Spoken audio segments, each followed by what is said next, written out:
मसीह यीशु के जिंदा जलाली और बबरकत नाम में मेरी तरफ से आप सबको सलाम। मेरा नाम मुस्कान विशाल है। मैं सॉलिड रॉक बाइबल कॉलेज की स्टूडेंट हूँ और मैं वो जो बादशाहों का बादशाह है, खुदावंदों का खुदा है, वो जो लश्करों का रब है, उस खुदा की नहायत ही शुक्रगुजार हूँ कि जिसने मेरी ज़िंदगी में ये मौका अता किया कि मैं आप सबके साथ मिलकर खुदावंद के इल्हाम में से चंद बातें शेयर कर सकूँ। आइए मेरे साथ देखिए रोमियो उसका 10 बाब और उसकी 17 आयत से हम पढ़ेंगे। बस ईमान सुनने से पैदा होता है और सुनना मसीह के कलाम से। खुदावंद के पाक कलाम पढ़े और सुने जाने पर खुदावंद की खास बरकत हो।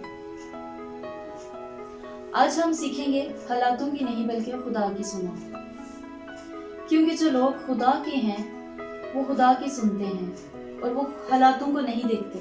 वो खुदा की सुनकर आगे बढ़ते हैं और हर बात में फतह पाते हैं। खुदा खुशी और इत्मीनान का सरचश्मा है, इसलिए खुशियां उनके घर में होती हैं।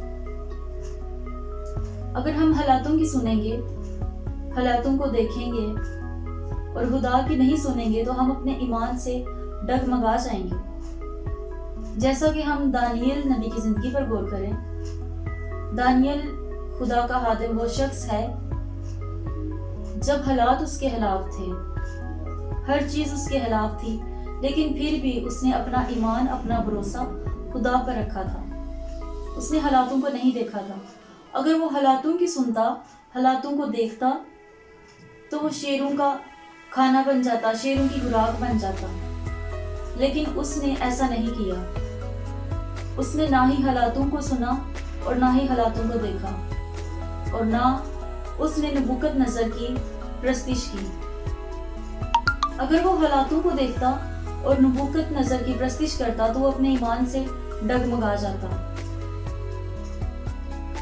मेरे अजीजों, जो लोग खुदा की सुनते हैं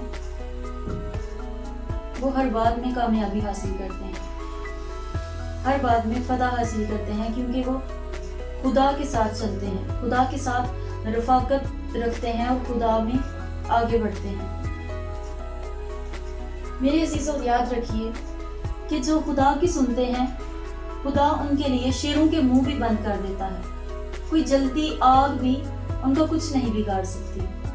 याद रखिए, जब खुदा बोलता है तो हिरनियों के हमल भी गिर जाते हैं। खुदा की आवाज बहुत बाबरकत है।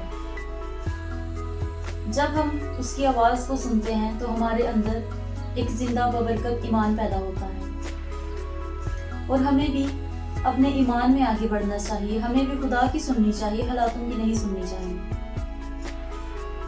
अगर हम पतरस की जिंदगी पर गौर करें तो उसने हालातों को, जब तक उसने अपना ईमान खुदा पर रखा, जब उसने खुदा की सुनी तो वो पानी पर चलता रहा। लेकिन जैसे ही उसने आगे पीछे देखा, उसने हालातों को देखा, अपने ईमान में डगमगा गया और वो पानी में डूब गया, क्योंकक्योंकि उसने हालातों को देखा था और उसका ईमान डगमगा गया था। अगर हम इब्राहिम और लूत की जिंदगी पर गौर करें तो इब्राहिम ने खुदा की सुनी थी, उसका ईमान, उसका तवक्कुल, उसका भरोसा खुदा पर था। लेकिन लूत ने अपने लिए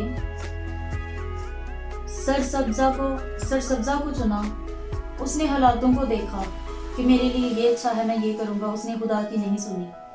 लेकिन हमें अपना ईमान और अपना भरोसा खुदावंद पर रखना चाहिए, क्योंकि जब तक हम खुदा पर अपना ईमान नहीं रखेंगे, हम खुदा की नहीं सुनेंगे, तो हम अपनी जिंदगी में कुछ भी नहीं कर सकते।